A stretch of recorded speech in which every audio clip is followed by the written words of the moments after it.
from Myoko in the visitor center here. This is the third time I've tried to connect. Hopefully I get a decent connection this time.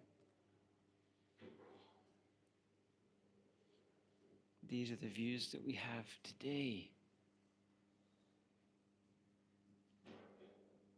Super pretty out here on a Sunday morning. I actually had to check what day it was.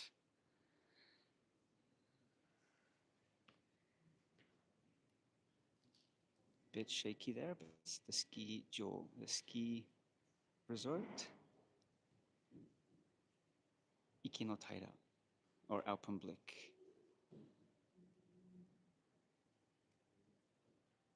Such a pretty day here.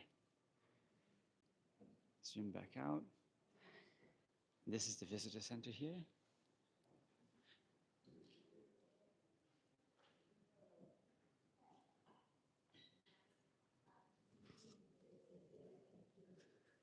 I'm speaking quietly because I'm inside.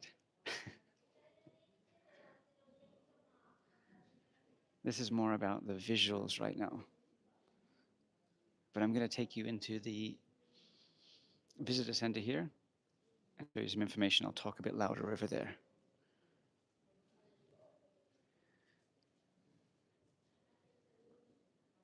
How beautiful is this? Had that crazy snow that you've been seeing coming up on my Instagram videos, my YouTube.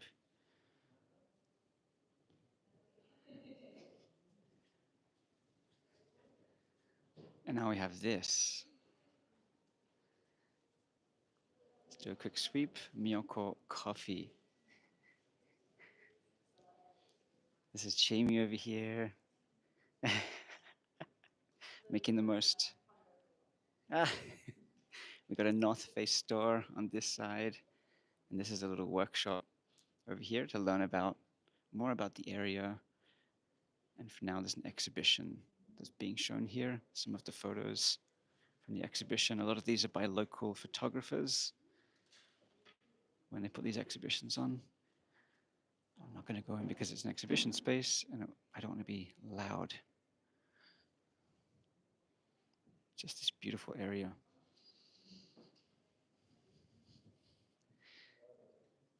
What a great space to have coffee and hang out, right? Beautiful facility here with that view and the fireplace. Pick up one of these books and learn about the place while you're here, the place where I live.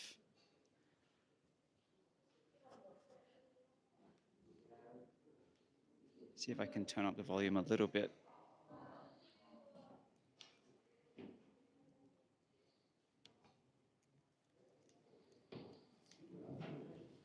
Okay, I've upped the volume. Hopefully that's a bit better because I'm whispering a little bit here. Okay, I'm going to walk over to the visitor spot. What's up, ATL? I see ATL, I think ludicrous.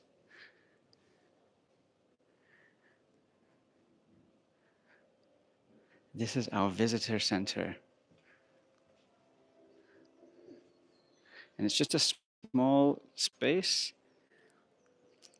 but it has a lot of information. I always tell people to start here when they come to visit Myoko area because it just fills in so much information gaps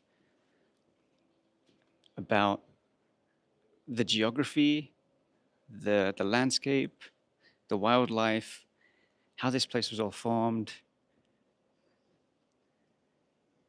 It's a great spot for information. Thank you so much. Thank you, I appreciate it. I'm gonna flip the screen and I'll be on the screen. One sec.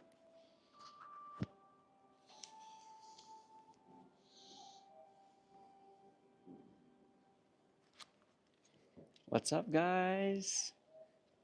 Up in the information center. Good morning, good evening, wherever you are across the world. We're having a great, beautiful day here today. You could see before, hopefully you were there before, you could see the mountains And here, hey, what's up, Rhonda? Here's a good spot to start when you, very cool. You mentioned snow being energy. How does that work? The snow, we're going to go through some of this information. I think that this is a cool place to discover more about this area, about the Myoko area. And I'm going to be flipping the screen backward and forward. As we walk through, I won't do the whole exhibition. I'm going to point at a couple of things that I like, that I enjoy about the information here, so I can share that with you guys. Okay, I'm going to start at the beginning and just show what some of the cool things that this place offers. And some of this stuff, a lot of this stuff people won't know about. It will be new information. So here we go. I'm going to flip it back around.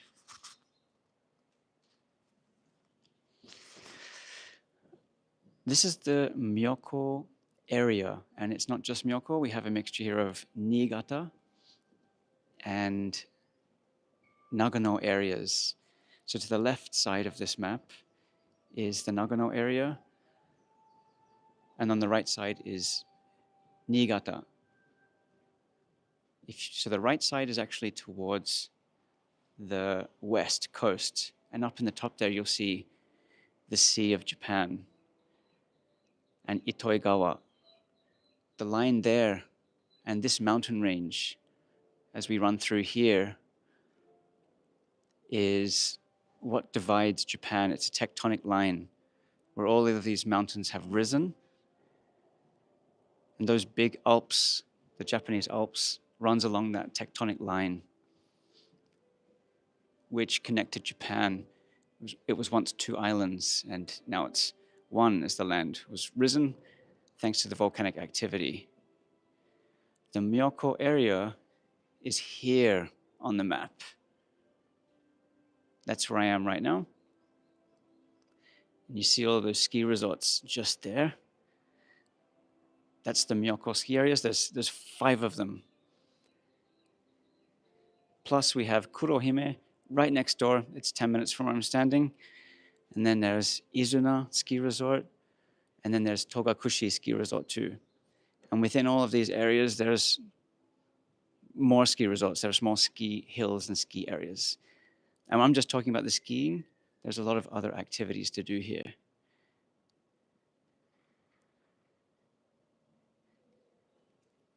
As we come down on the information board, it starts running through some of those activities that are really underutilized still. I've actually done a video on this one before, Itoigawa Global Geopark, which talks about that fault line I just mentioned. The pond is really close to here. And this mentions this hiking trail, but there's a bunch of hiking trails here. This is one of Japan's 100 top waterfalls. They've classified that, not me. And a bunch of other nice activities that you can do if you're coming out here. All right, flip back. So it just shows that, just puts in perspective how large this area is, but also how close everything is. Even though people come here and think they're going to go skiing in Myoko, there is millions of activities you can do here, and not just the skiing, but outside of the ski season, there is so much to do, and every season brings something special. All right, I'm just going to go through and digest this information really quickly and see what I think is important.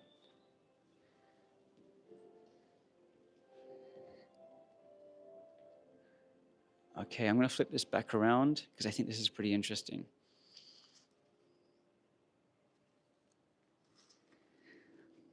This is a bit of a larger map of what we were just looking at. And something I didn't mention is this is part of a national park. I'm in a national park now.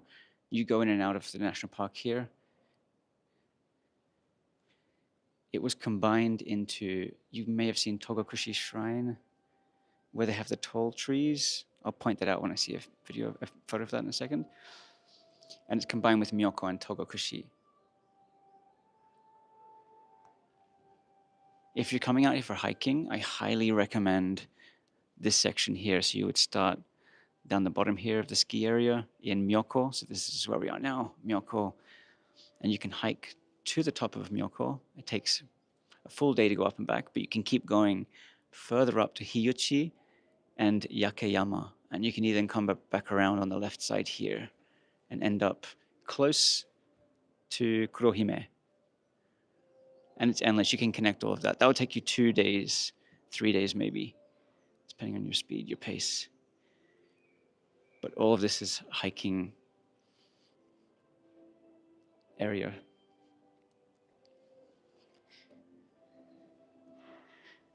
And I'm going to put it in perspective. This is a good map to say where we are in Japan right now. And we more or less, we're pretty close to the middle. The center is a little bit further south of here in Suwa.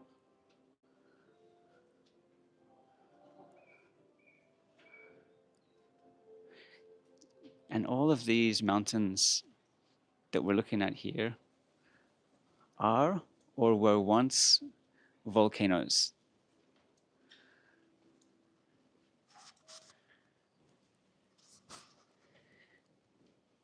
And this photo here puts things into perspective to these volcanic peaks. And there are 5 of them that they talk about. And in Japanese, they call them gozan.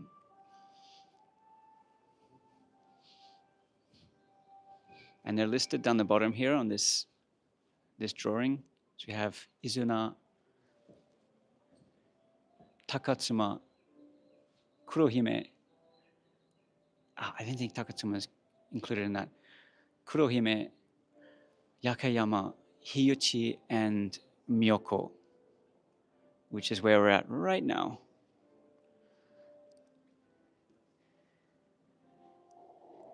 And it goes into detail here about the uplifting of the land. It's really cool about that volcanic activity, where it all started.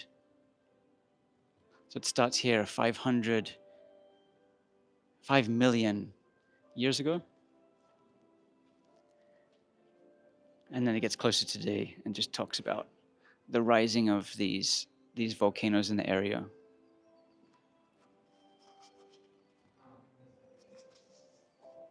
It's pretty cool, huh? It's pretty awesome. All of these volcanoes are fun to explore. You can hike on all of these. The only one that's super active that you would need to be cautious of is Yakeyama around here in terms of volcanic activity. Also in Myoko, you'll find a steam vent that you have no access to. They've tapped into that steam vent to use that hot water as the hot spring water for this town. And they tap into that and they bring it down to the town. And there's a connection to that from the top. So it spews out the top of this mountain in Myoko. They've created a pipe from that point where it comes out, down the mountain and into the onsen town. Pretty sweet, huh? I've missed a lot of your comments here. I'll try to run back through them. I'm just getting involved in this whole information here. Behind me here, it talks about the snow. I think it's one of the coolest things. Yo, Blake, thank you so much. Thanks for the coffee there. That's going to help me out, keep me awake. I can take this off now. This is the cool stuff behind me. This is the snow stuff. We're in the winter season now. It is the time to talk about it. I'm going to flip it around and we're going to look at what is this snow about in Myoko.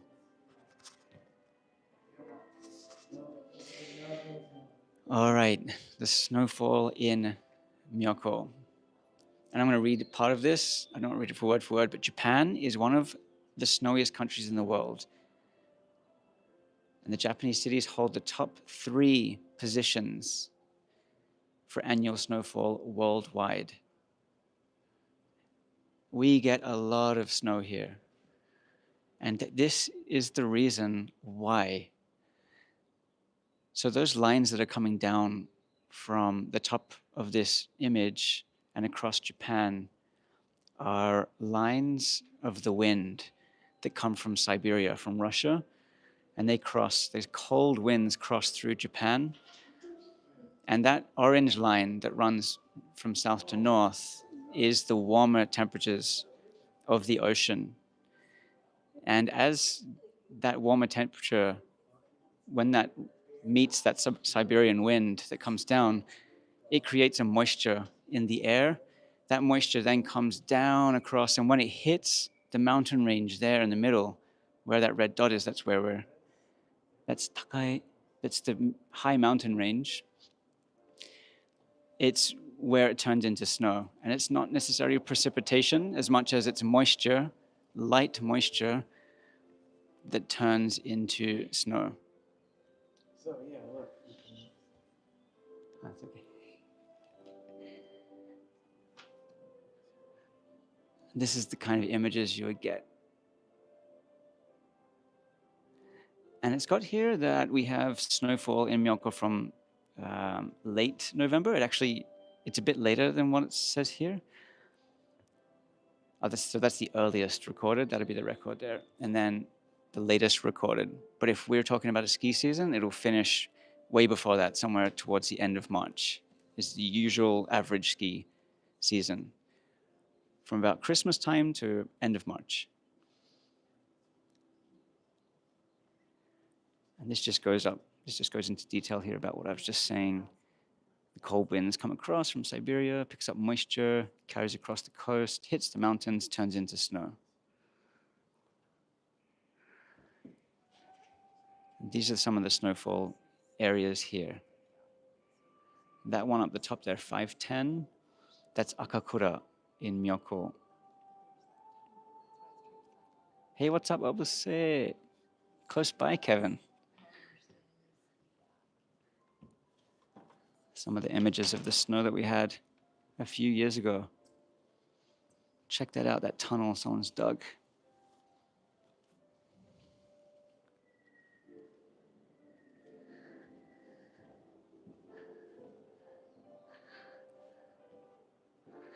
And there are a bunch of features. Actually, I'll just talk about some of the animals as well. So these are some of the animals you might be lucky to see while you're out here. And it's pretty cool. You see down here, there's like a touch and feel area. So you see, this is the Japanese hare.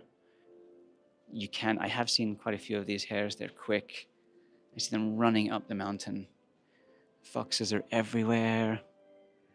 Monkey up here. That's marten up this top there. Japanese marten. And then it's got the animal tracks if you want to go out spotting. Check out the fur, what's underneath it. Guess which one is which. One that's missing here is probably of the animals that's missing here is probably this one. So the tanuki, and there should be another one. Could be this one. Oh, this one is the Japanese monkey. The hare. Red fox. And the marten. The marten changes color. So it's white during the winter. Yeah, how cool is this? What do you think? How cool is this information center? It's so small. It's free, by the way. It's free to come in here and take your time to browse around and take in all this information. It's a great place to start when... Diorama, yes, I have. I crawled into the diorama, yep. There's a spot here you can go underneath and get in the middle, the thick of everything. Let's go in. Come on, let's go inside. See what it's like in here. All right, under here. All right, now we're in action. Up close with all of the animals around us in different seasons. This one's quite a famous one over here. These birds here behind me, they turn white during the winter. Start off like this. This is cool, huh? Like all of the seasons are right here. Wow, this is impressive. Back through the cave. And it's obviously not the first time I've been here, but I love it every time. Hold up, let me set the tripod up. Yeah. All right, I just want to have a quick look at the, we're going to the microscope, don't worry about that. It's a great feature. Just want to see if see the comments I keep missing. Live chat. All right. Whoa, the last black moon, what? What are you doing on here, last black moon? It is a pleasure to see you here. The secret tunnel, yeah.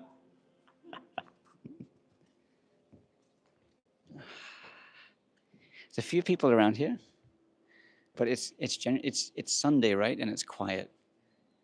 I kind of wish there were more people around here enjoying this as much time. But it's a ski day. I get it. I'll be out skiing too. It's just a Sunday. I don't ski weekends. It just makes sense when I live here.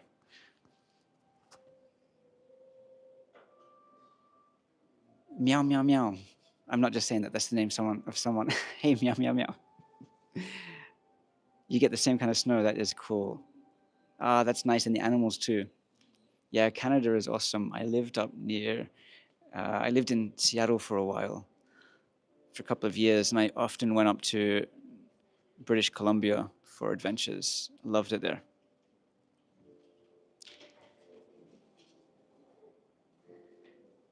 How bad in Blake? How bad is the avalanche threat there, given the mountain topography? The avalanches are pretty bad here because not only do we have like the steep, because it's volcanoes, right? So the mountains are steep. They have been formed when the earth has risen, so they come up steep.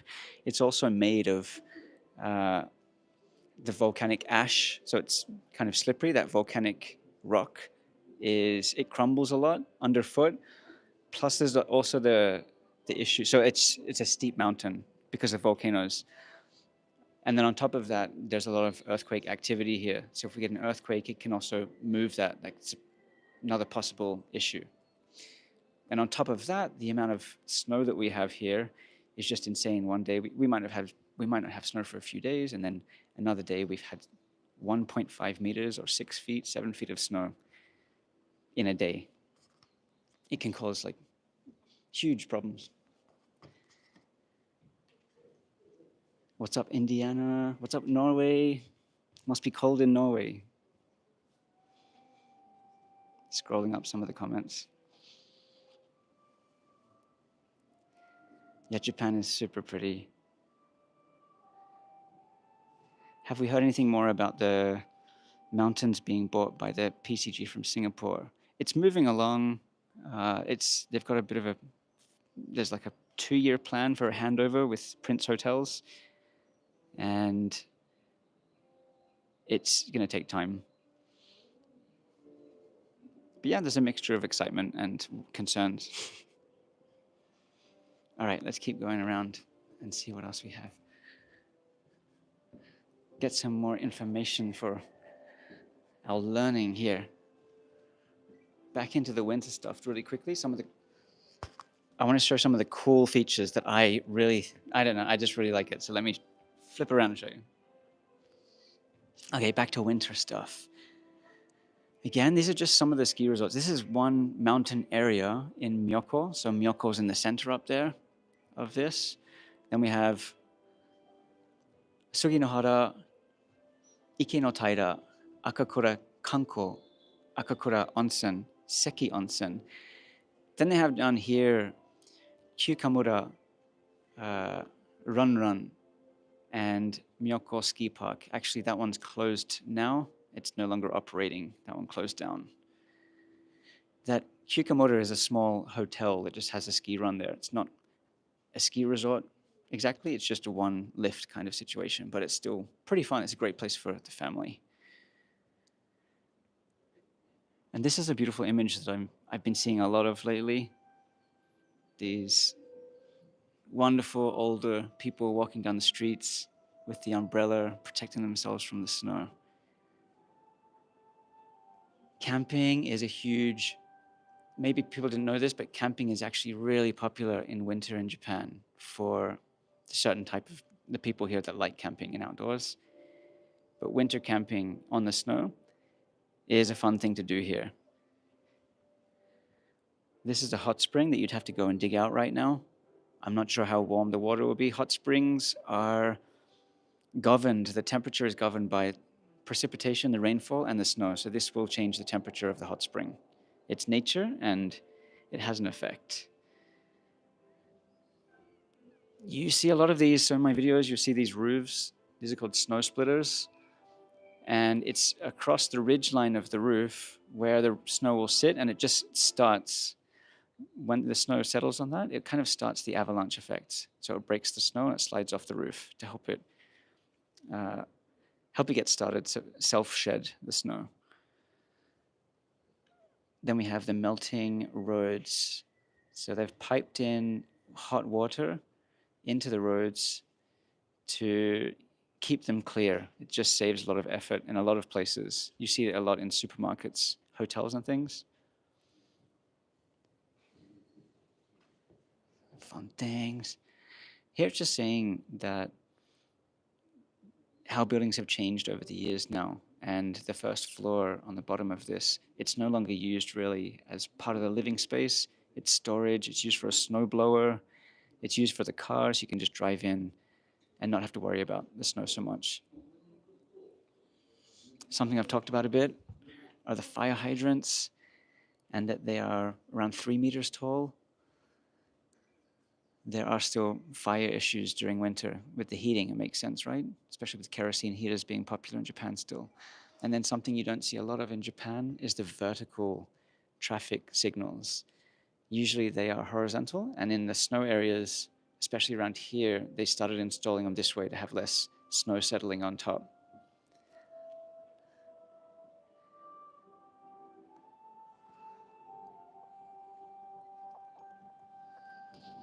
What do you think? It's pretty impressive. Just some of the, I've got some guys from Norway, from Canada here. Is it the same where you guys are at? Different places in across Europe?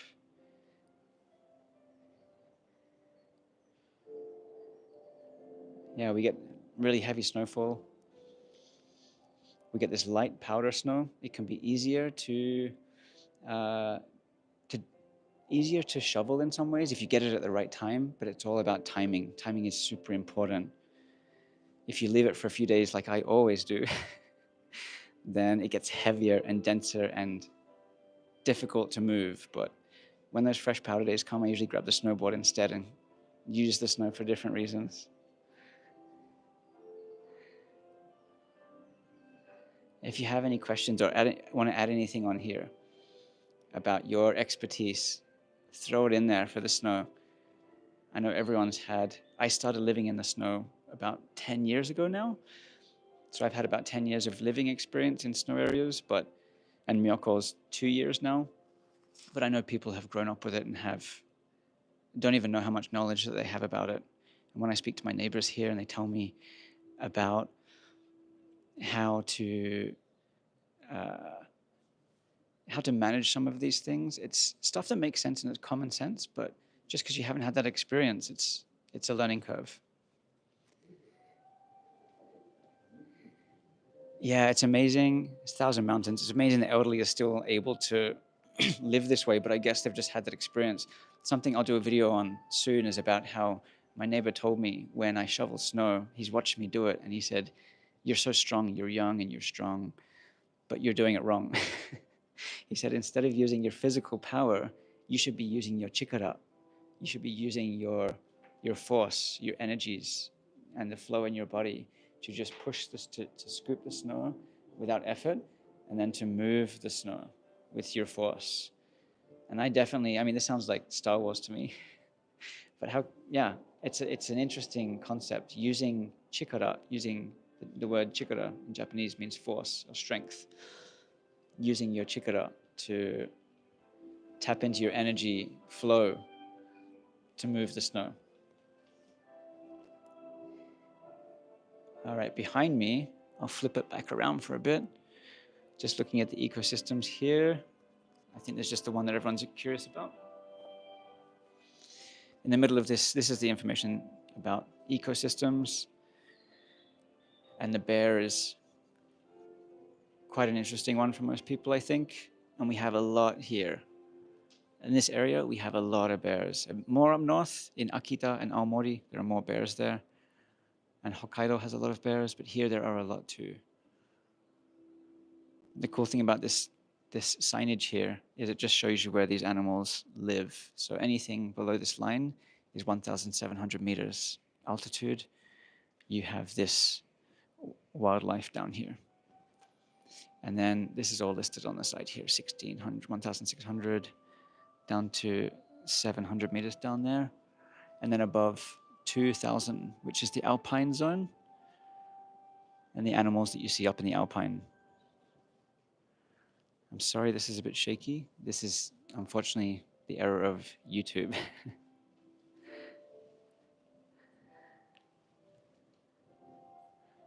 Just great to see what you might expect.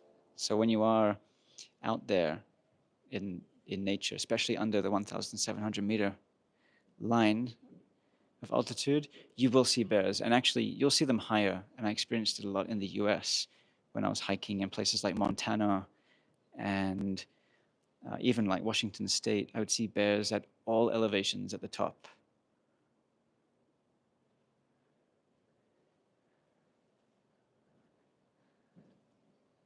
And then we have here, I think that this is pretty cool. Season shaped by snow and water. And you'll get this in Canada and across, I mean, a lot of different countries, but specific to the Myoko Togakushi area. It changes a lot of things here. And all of that snow melt that you get for months after the snow has disappeared, it changes a lot around here. And it provides so much nutrients to these beautiful mountains. Okay, oh, wow, look at that. This is Nina Falls in the winter. I should slow down a little bit here so you can just see the different seasons in the area. So we're currently in the winter time.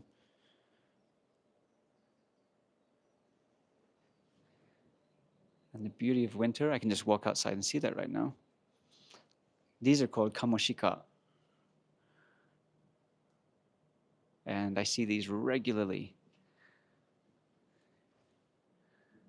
Then we have haru over here, springtime, the beautiful spring. Natsu, summertime, best time for hiking the high mountains.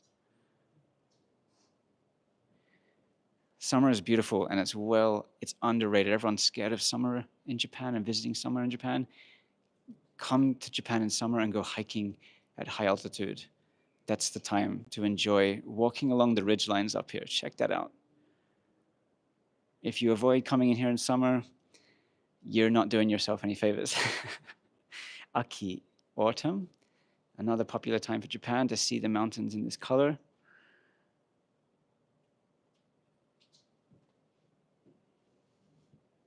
Yeah, it is very beautiful in autumn as well. Every season is special. This is a great information video area. I won't watch any right now, but you just come over to this. You have like a sitting spot here, and you have a menu to choose from to learn a lot of stuff. We have information here about the onsen and skiing, about famous mountains and hiking, about the national park and the area map. I think they might have an English version.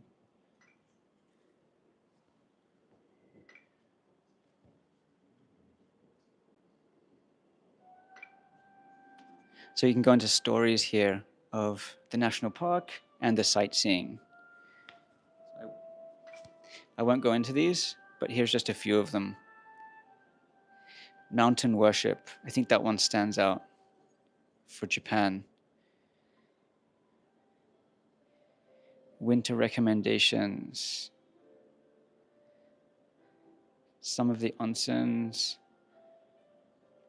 Secluded hot springs. All of these beautiful, great things to do.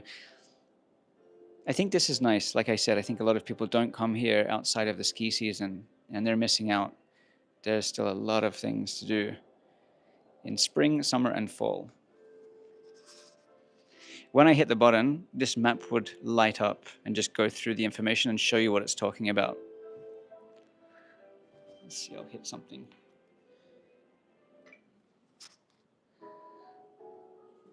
So this is about Togakushi Shrine. It will be about Togakushi. Yeah.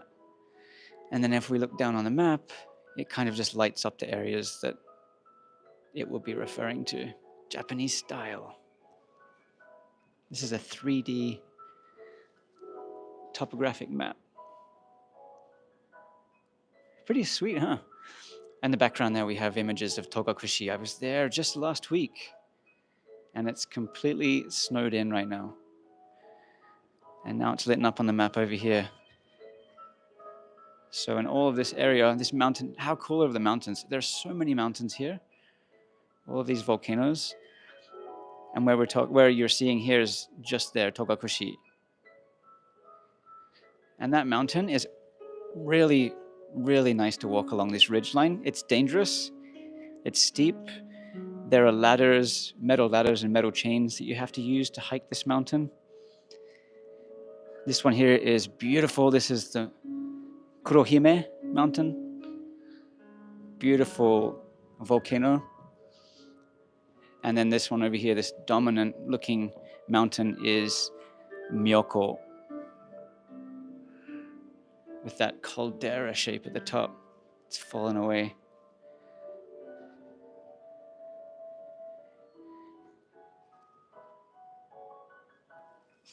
Impressive, right?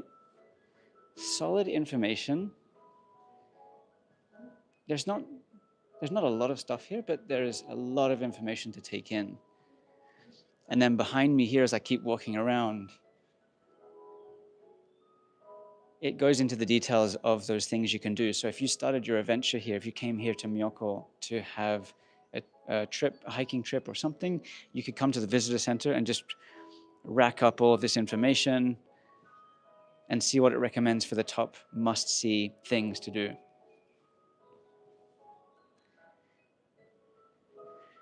I'll just flip it here because it's nice information. Hold up. Do I know many volcanoes active? There are a lot of active volcanoes. Just saw your comment. Thank you, Chris. Thank you. Appreciate it. I love making them. Yeah, there are a bunch of active volcanoes. Even here, there are 3 or 4 active volcanoes.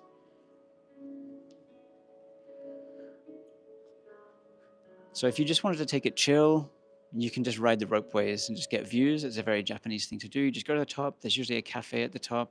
Get something to eat and enjoy. Just take it slow. Natural hot springs.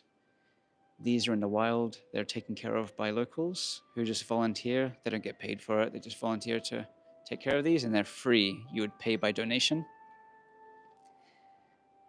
It's a short walk away. It's an 18 minutes drive from where I'm standing right now, and it's about a 10-minute walk from the parking. It's very close by. Beautiful hot spring area. Nonbiri. We have nonbiri here, so relaxing things to do. Just hanging out by the lake, going to the highlands. Nojiri has great water sports during the summer. Wakeboarding, jet ski, all of that stuff. Some more hot springs.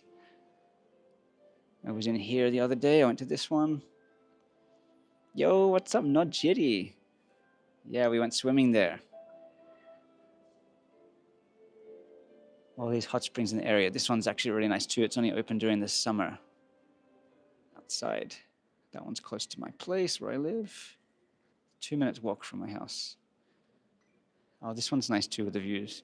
Gets busy during the winter. I wouldn't go in the winter, it's too busy. Some of the ski resorts here, and I see 7 ski resorts.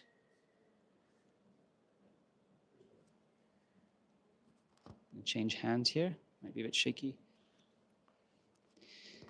And again, they've got the time to get to these resorts from where I'm standing, from 3 minutes to the furthest away, 14 minutes. 14 minutes. That one actually doesn't exist anymore. That's shut down. But 14 minutes, 14 minutes. So you've got 6 options within 14 minutes. So don't plan to just ski one ski resort in Japan when you come here. Do 15 instead. This is a nice hiking, they call it walking circuit. It's actually a really beautiful spot to walk, especially during any season. Even in winter, you can come here and snowshoe this. It's all flat. It's a ranch with cattle and horses, some goats, some sheep. Yeah, the information is endless. More hiking trails. This is a good one too to start with if you come in here.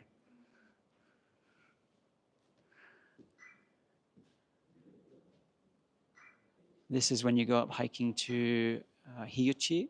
You'll pass this one on the way, and you can stay in that lodge right in the middle of nature. It only opens during the warmer months. You see them rebuilding that every year.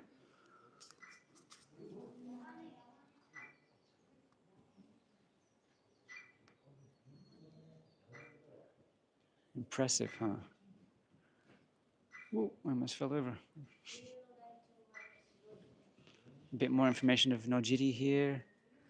And something Nojiri is quite well known for is having what are they called? Not the elephants, the other things. Help me out. The prehistoric elephants.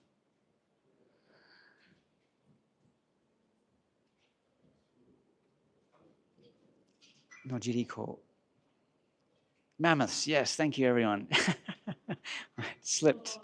So they found the remains of mammoths here. So it's pretty cool. I'll flip back. A lot of people don't know, but there's actually good, there's good like travel here for people who are interested in dinosaurs, prehistoric stuff. Yes, prehistoric elephants, yes. Hashtag prehistoric. Yeah, the prehistoric stuff. Actually, so with the last Black Moon, we went to a dinosaur museum in Fukui Prefecture. And it's honestly the best dinosaur museum I've ever experienced with robotic dinosaurs. People need to go over there. Yes, Fukui. You've got to get there if you like dinosaurs, go to Fukui. Check out the robotic dinosaurs. I would be buying a season pass for that dinosaur museum if I lived close by. I would definitely, I've been saying that for years.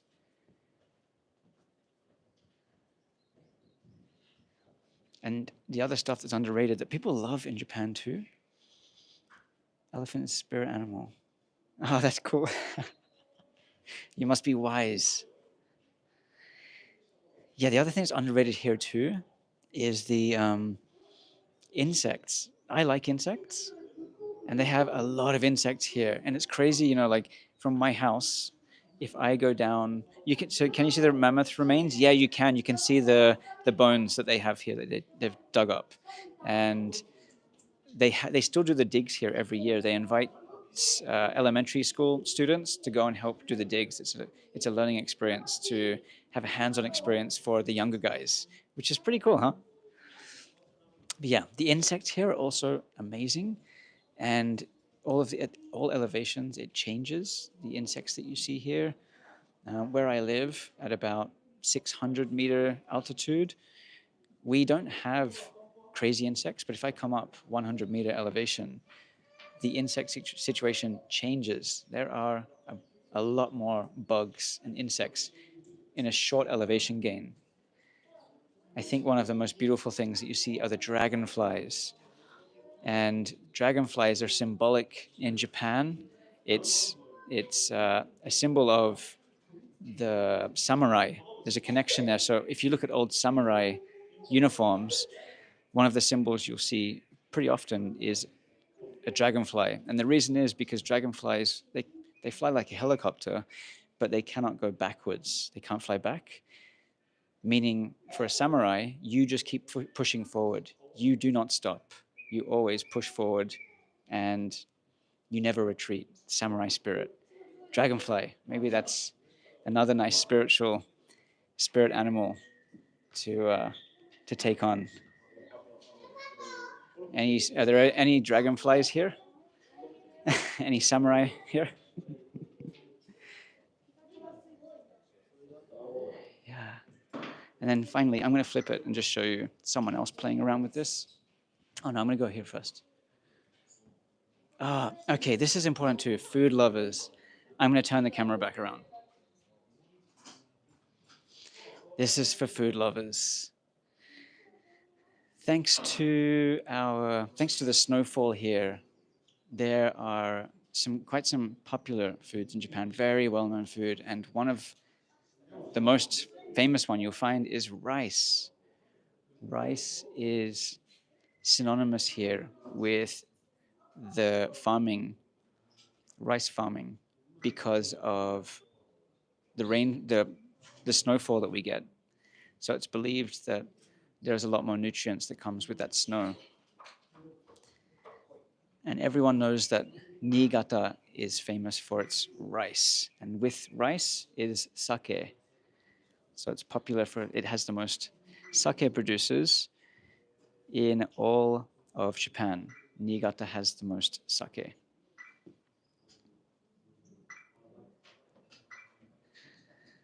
One of the things that people do here traditionally is to store foods in the snow. So in this photo here, this guy has got cabbage and he's storing that in the snow. And I've actually tried this snow cabbage and the snow lettuces and the snow vegetables, and they are different. They are crunchy. They do taste really good. And these guys are just piling up snow to store vegetables between the seasons. It's pretty cool, right? Like, this is a way to also help the environment. It's environmentally friendly in some ways, but it's also believed to enhance the flavor of the food. It's very Japanese. So here it says, a very old and still followed practice among locals is to cover daikon, radish, carrots, cabbage, and other vegetables in straw, place them in corners of their fields, and keep heaped snow over the top for storage. The vegetables do not freeze under the snow, rather, their freshness and sweetness is enhanced, making them more delicious. And I have to agree, actually.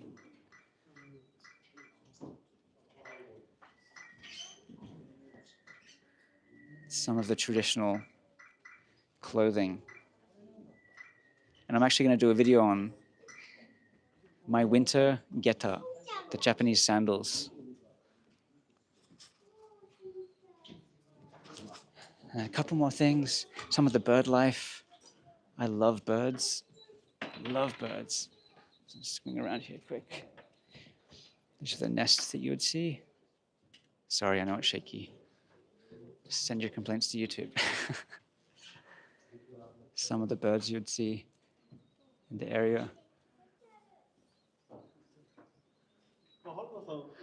And you can play a game down here where you have to spot the birds.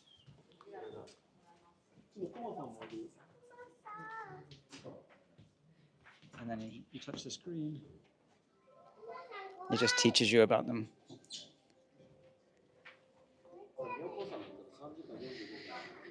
All right, and this is what I've been holding back with. This is a beautiful display of the insects. Oh, the other side's better. Let's go on the other side. The butterflies. There are thousands and thousands of butterflies in Japan.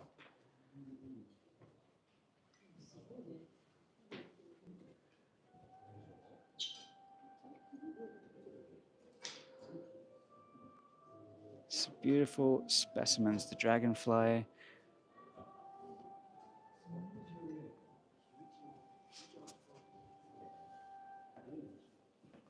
The details you can see on some of these. I'm trying to give this kid privacy. He's like loving being on the screen. I'm just going to zoom in. Pretty colors. It's nice to see some people pulling up. And then the flowers too, which you see during all of the seasons as it changes. This one's an alpine flower. It's quite popular in Japan. People will go hiking in Japan to see flowers. That's a good point. I'm going to turn this around. So something that's pretty special that I've learned while living in Japan, and I'm sure I don't want to say it's just Japan, it's unique to Japan. It's something I learned to do when I enjoy the mountains during all the seasons is it's become a bit more Japanese style for me. When I grew up between Australia and England, it wasn't something, we didn't celebrate the seasons like they do in Japan. And one way they do that here for celebrating, obviously the festivals is something everyone knows about, but another thing are the flowers. People will go out to the alpine and do alpine hikes to see flowers.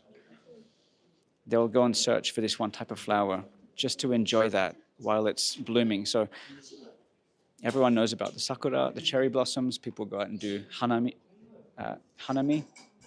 and watch the flowers. Not watch the flowers, but like enjoy the flowers. But it doesn't just stop there. It's not just cherry blossom. It's all of the flowers. They're all kind of celebrated, just not to the same extent as the sakura. And it's a beautiful part of the culture that I've loved adapting to, learning about.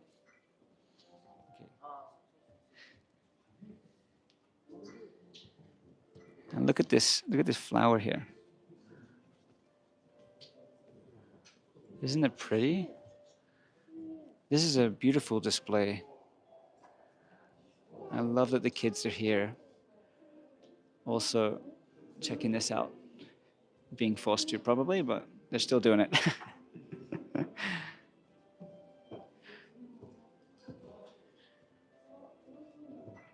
Yeah, it's nice. We had a group of people rock up since I've been here, and these kids down here, they're playing with. I'm not going to film them too close for privacy, but they're playing with microscope. We'll jump on that in a second. Let me get a second. Oh, sweet! We got a ghost pipe. We got someone that knows their flowers here. Let's do a test here. What other flowers do you know?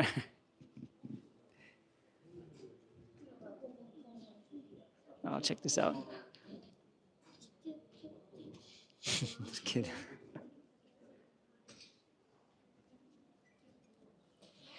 Outside where I am, actually, there's a pond. It's frozen right now. I tried to start the video there earlier, but I couldn't get internet connection. I'm connected to the Wi-Fi now. But in that pond, they have water lilies, and it's so pretty during the spring. They last for a while, actually, but they're so pretty, the water lilies in Japan. One of the areas here that's best known for water lilies is actually in Niigata as well. I sound like I'm just promoting Niigata. The whole of Japan's really good, but I'm just talking about Niigata right now. But near Joetsu, in Takada Castle, there is Takeda Castle.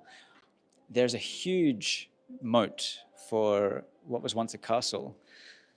And in that moat, it has one of the biggest not collections, but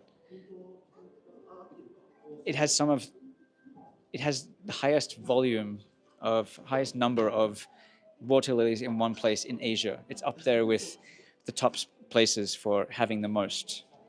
So Takeda Castle, if you want to see water lilies.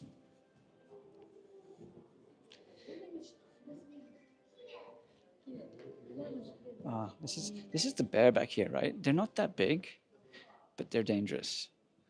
So this is the bear here. And they're not that big. And actually, when I think about the experiences that I've had with brown bears and black bears, grizzly bears in the US and Canada, I've had different experiences compared to these bears, and I would say these ones are much more, I don't say aggressive, but protective. And I don't know the full reason why, but I imagine it's because they're smaller and they've got to be protective of themselves. They're more concerned than, say, a brown bear. When I used to see brown bears when I would be in hiking across California, uh, Oregon, or Washington, once the brown bears kind of notice that you're there, they seem to, in my experience, I saw maybe 20 to 30 brown bears. They would just kind of get up and leave. They notice that you're there and they just slowly back away. We go our own ways. That's been my experience. With these guys are just a bit more cautious. Has anyone else had experience with bears? I spent part of COVID searching for bears when I went hiking, and I found quite a lot. All right, let's go and look at this microscope. Yes, it's ours.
How is that now? You guys got me back?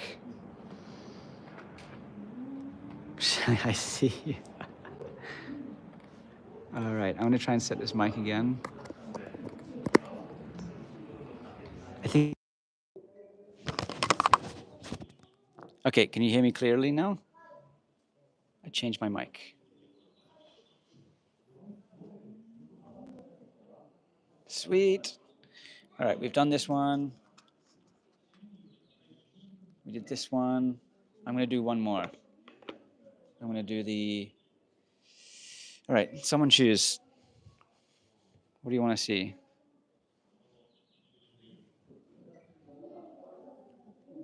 Butterfly, beetles, cicada. Cicada. I think in the US you say cicada. Okay, semi it is. I'd already semi committed to this one anyway.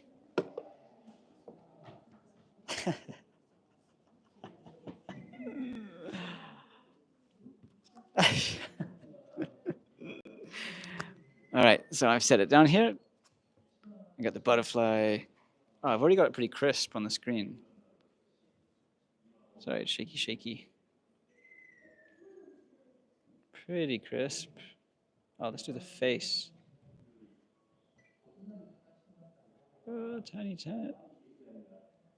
That's the eyes. All right, I'll set this down. It'll be shaky otherwise.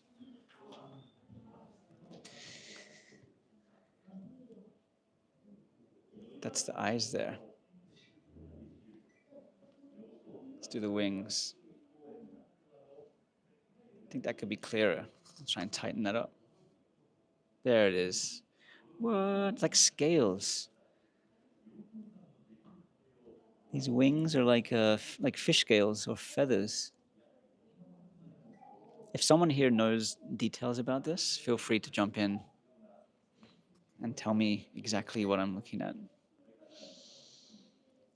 This is not my expertise. Just playing is my expertise. Wow, look at that scaly wing. And like this furry section on the end of the wing. This must be why they're so quiet when they fly. That's pretty, huh? Wow. All right, let's just do the beetle while we're here, because I need to see the beetle. Looks shiny. Oh, let's do cicada.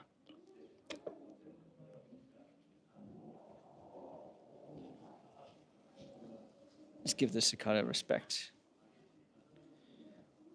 I don't know why the face is always interesting. Wow, the detail in this thing. There we go. Thank you, Shelley. Shelley knows what's going on. You like the sound of cicadas? Wow. I like cicada sound, not in the morning. Well, through the wing, this part is through the wing here. That's the wing over the top. And then through that, you can see that furry section of the back.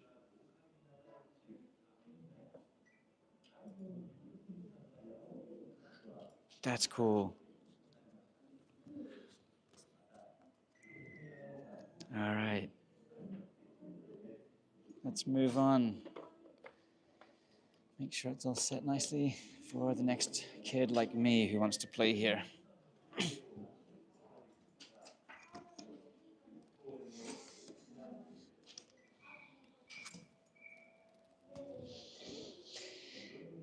Welcome to my little paradise. I'll usually come up here as often as I can to just refresh my memory of this information, but also how lucky I am to live in a place like this and to keep my mind, to keep my knowledge up to speed with as we change through the season. I'll definitely be here in every season just to read up on what's going on. Yeah, this is a good little spot, huh, Shelley? This is a nice place to just spend some time. And I love seeing people out here because it means that they're going to be learning and enjoying this space even more. It definitely enhances your experience. So if you are, Chiemi's out there. Chiemi's back here. I'm going to do a quick view before I get going. Throw up your questions if you have any.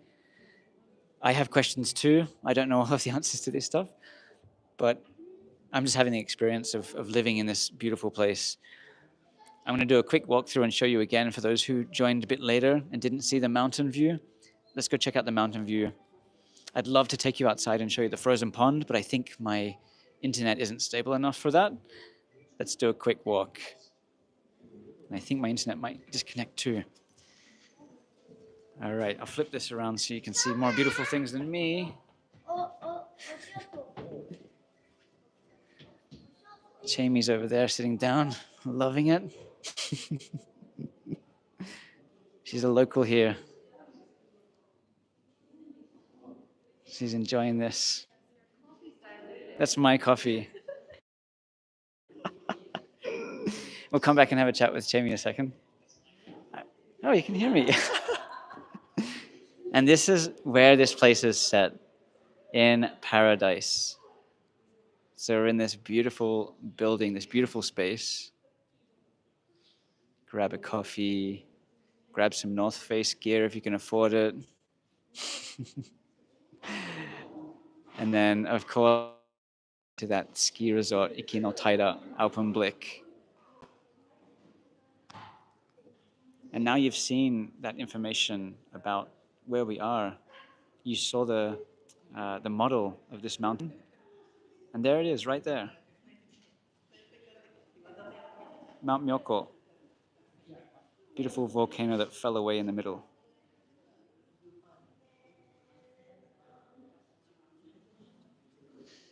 Let's do a quick chat with Chiemi.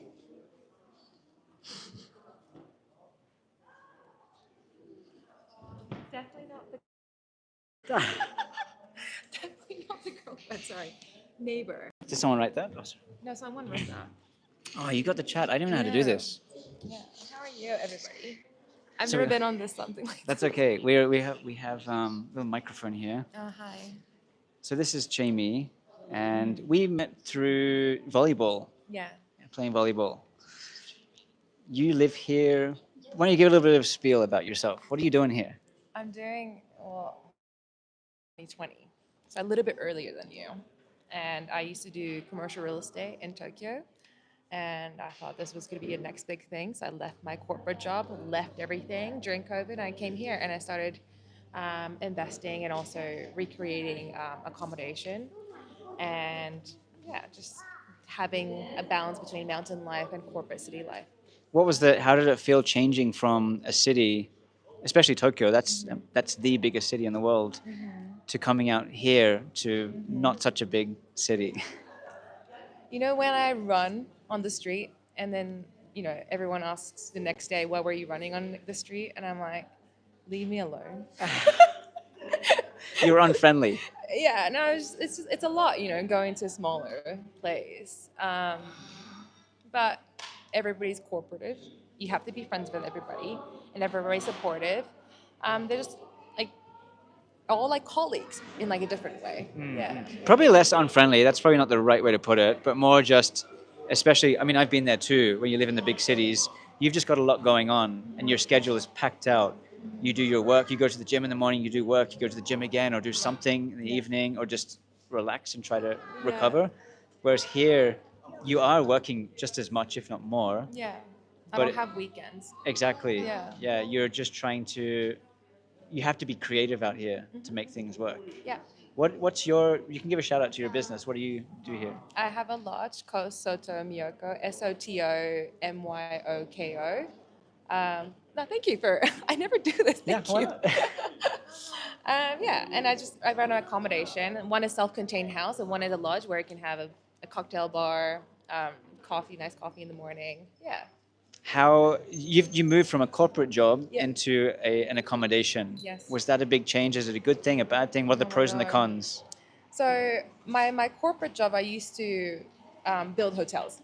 So I was doing everything behind a screen, and then I was building hotels from anywhere from Hokkaido to Okinawa, which is the two ends of Japan. And then I was like, oh, I can just do this on my own. It's a lot harder. For the first 3 months after I bought the lodge, I was a professional trash taker for 3 months, right? Just getting things, everything. And I didn't want to hire people. I wanted to save money.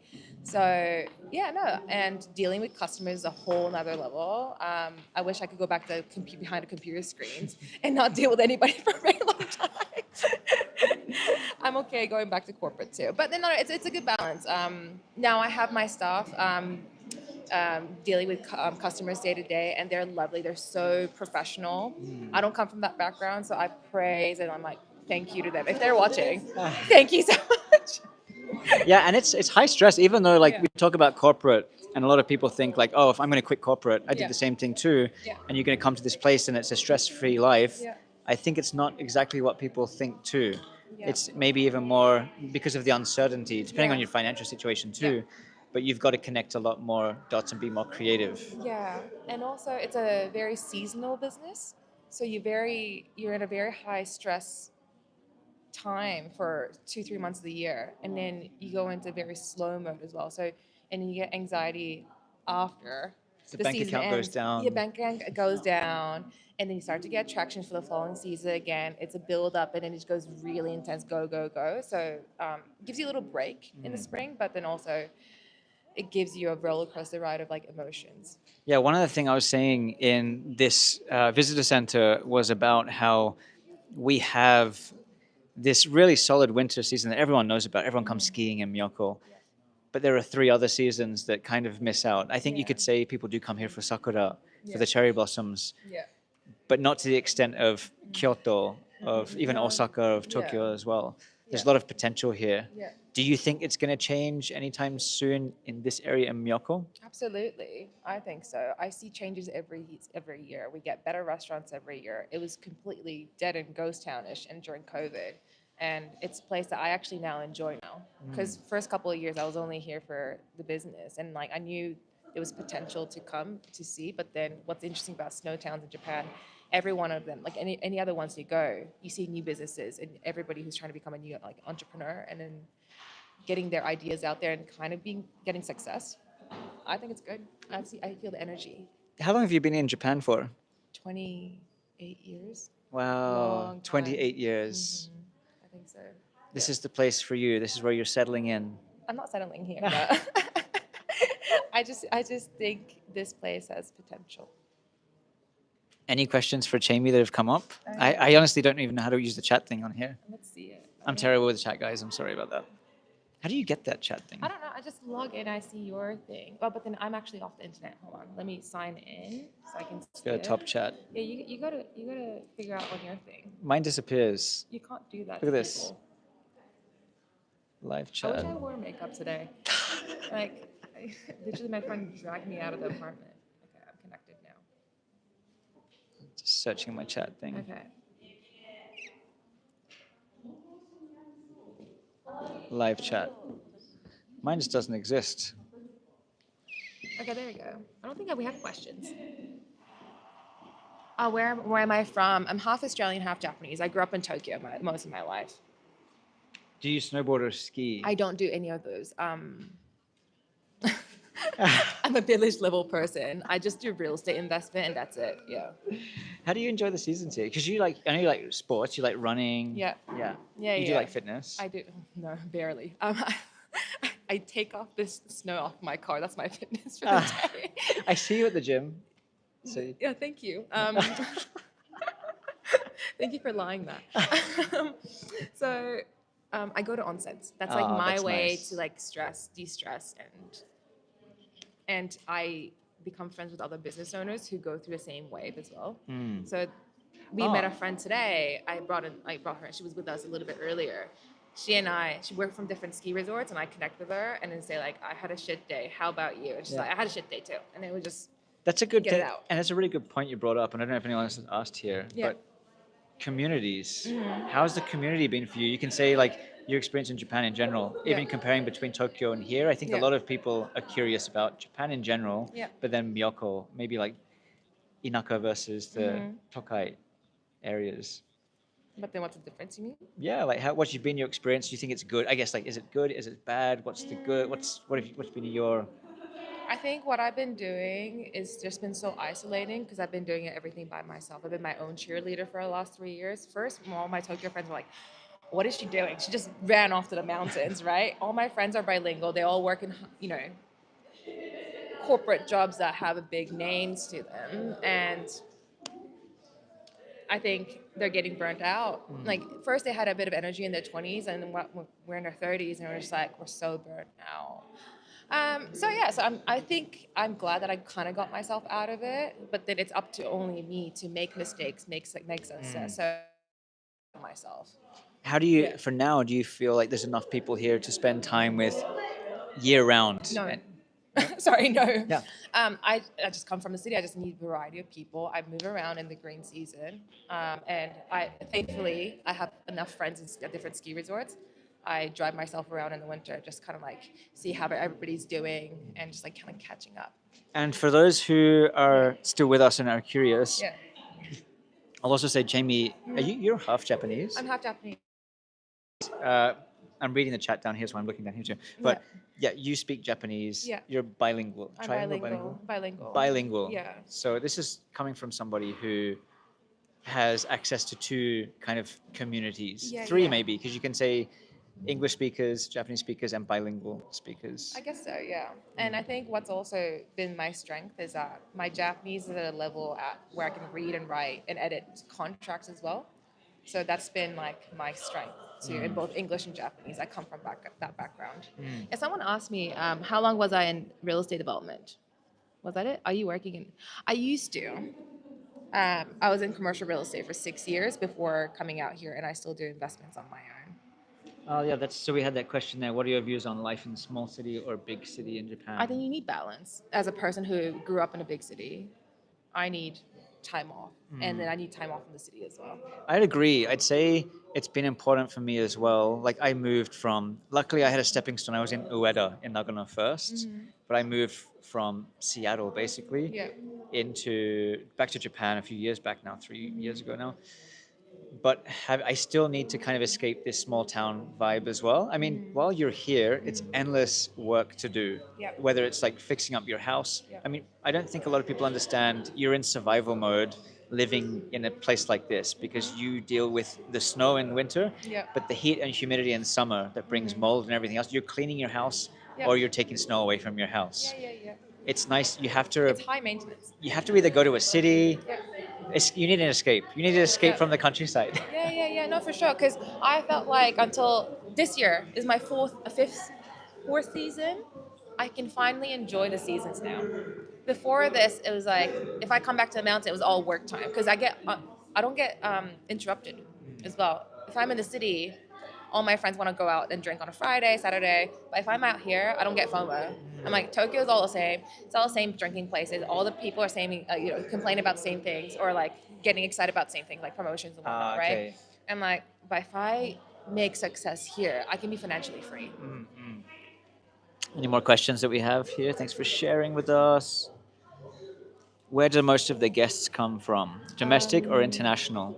Very international. I set my accommodation for a minimum 3-4 night stay, and that's not amount that Japanese people can take out of their annual leave. So mostly they stay for a week and a half, and I think we got Australian group that's staying at the moment, but we had Singaporean before. They rented out the entire lodge, so that's been quite good. Yeah, and I think something that I've also learned being here and speaking to people who are working here, like yourself, doing a lodge. I'm not really doing a lodge, so Yeah. it's a different lifestyle for me. But the guys that I do speak to who are running lodges, you guys work really hard. And if you were to get people to come in, stay a night, stay 2 nights, and flip a room, Yeah, whoa, that's it's big. just too much. Yeah. And I understand why people Yeah. are setting their days like that. Yeah, and also you got 11 ski resorts within a drive of 1 hour. I think it's not worth coming in for just 2 nights. I think if you want to if you want to explore different mountains and just the scenery and the food is so good here, and it's so cheap compared to Tokyo. I can't eat sushi in Tokyo anymore. Yeah, It's and so the rice good. and the rice is different. Rice is good too, and the sake is really good. And I'm just like, I can't eat sushi in Tokyo anymore. Yeah, I Because if I understand. were to get the same quality, it'll cost me like $300 to do that. But then here, I'll probably get it for like $40. Yeah. Yeah, my neighbor. What are you 3 months in Hokkaido, loved it. Oh, good. Real estate in Hokkaido. Yeah, you cannot go wrong, I think, anywhere in Japan. Like whatever, if it aligns with your interest, it just makes sense for me. Because I spent time, you've been here a very long time. I've been coming to Japan since 2010 and spent a lot of time in Japan across the entire country for 8 years. I just know the places pretty well. Yeah. I personally would be more comfortable recommending people to go and spend at least a couple of months in a place they're interested in to really understand Yeah. not just like, oh, the mountains are nice, the ocean's nice. Yeah. How's the community feel? Yeah. What's within that region? Yeah. Does it align with you? I mean, even the people Yeah. and how they operate. Does it feel like a friendly place? Because Yeah. people, they're not necessarily unfriendly, but they're just going to be different. Yeah. That cultural behavioral adjustment. Absolutely. And you're talking more from lifestyle change and also resident, like, buying place for yourself. And I don't know who your view is, maybe more leaning at your side. I'm here for capital gains. So my rule was, even if it's Hokkaido, that's great. But then if you're in a very isolated area, what are you going to do for community? If you want to be in an isolated place, that's great. It's just who you are.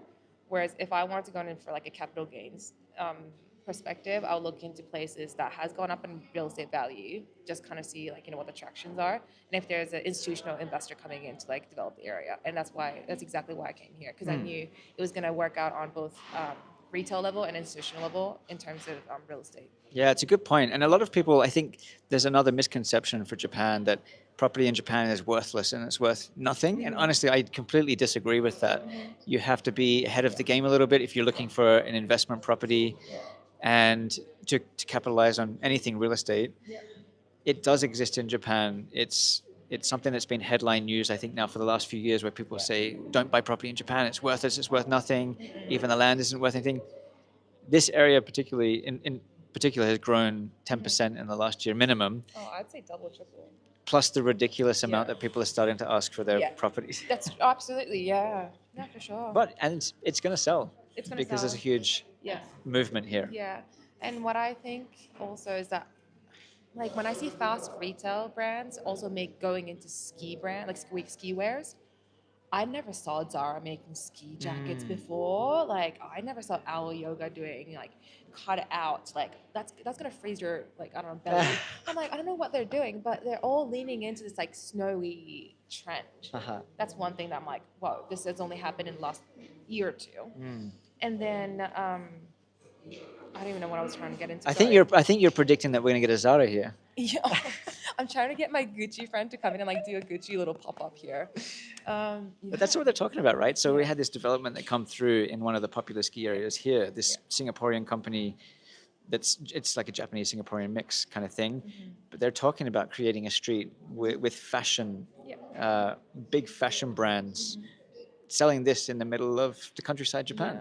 And it's a risk that I think is worth taking right now for in terms of development, because if you search luxury travel Japan, it's the biggest trend here that it's ever been in the tourism industry. Yeah, and I kept on telling myself when I don't feel comfortable, with my investment, it's just like have that little dip in my life, that there are beautiful beaches all around the world, and there's powder snow in Japan,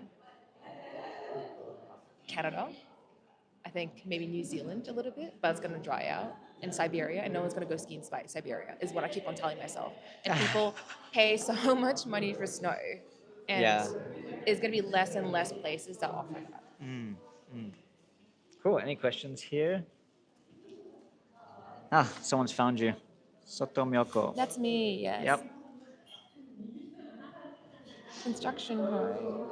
Is it possible to do a new construction home in Japan? Yeah. Eliminates a lot of maintenance and high quality materials. That's how of it is course. now. Yeah, That's what they yeah. do these days. Yeah. Someone's asked about like building a new house in A Japan. new house is a lot more easily managed and maintained. And they're not so. And this is another thing that I'm talking to this screen, but we're here.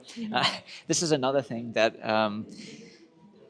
I try to tell people: if you're going to buy property in Japan and you have money behind you, you've got to find either a really nice, unique akiya, because a lot of people want to buy akiya now.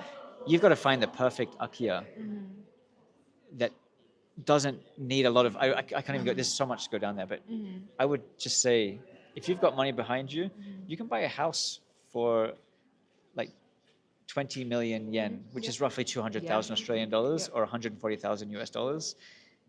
You should be looking at buying a new house in not here. And I don't mean that like negatively. I'm just saying, A lot of if this, and I'm talking about someone who's coming here for a few weeks to a month of the year, a few months of the year. Go to Joetsu, where there's less snow. Go to Nagano, to Iyama, where there's less snow, because you're not having to set up something to deal with a potential 2 meters of snow in a couple of days.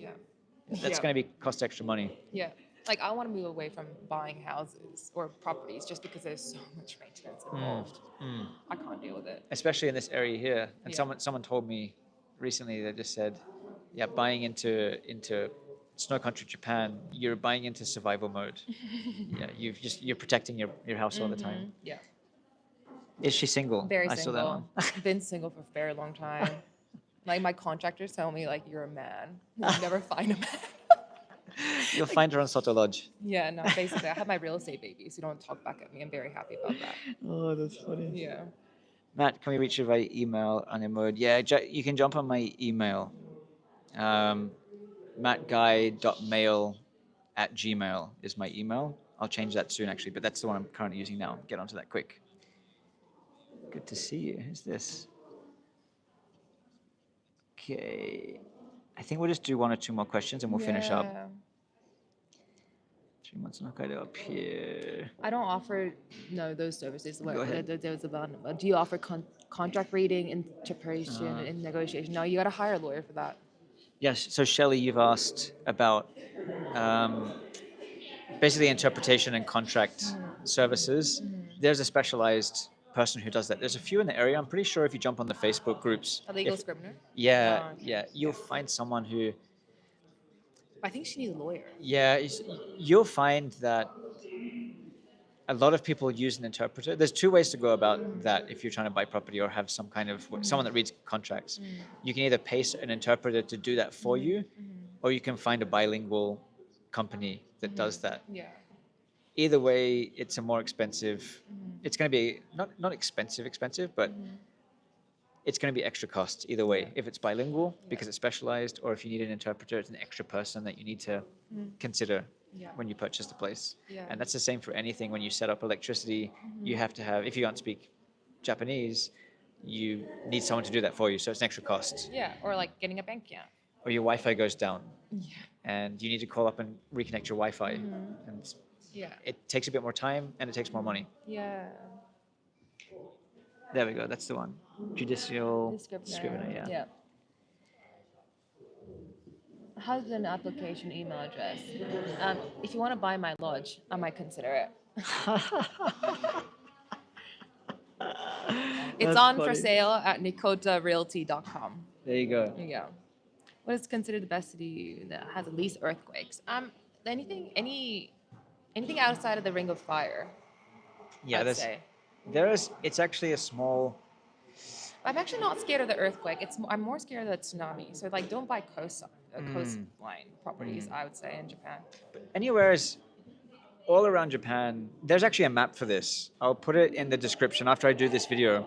There's a map available that shows you the earthquake activity in Japan, and it shows you the fault lines, and it's actually helpful for when you are considering if this is something you're worried about. It shows earthquakes and tsunamis. I'll put it in a link in the description after we finished. Yeah, and Niigata and Nagano is actually one of the lowest, despite we did have a big earthquake last year, but then it was solid. We just had a mountain, like.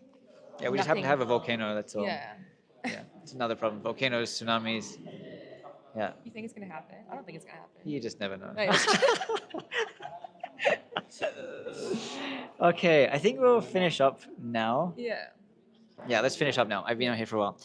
Thank you very much for joining. Jamie, thank you for you. joining. This is I was not prepared for this. Yeah, I'm sorry. We kind of just jumped into this. So we went from doing a nice little walkthrough of what this area has to offer, Yeah. but we also got to have some insights as well. Maybe it's a new perspective because I'm very much like my approach to living in Japan is less about capitalism and more about like the passion of hiking and skiing and stuff and fixing and making that part of my life.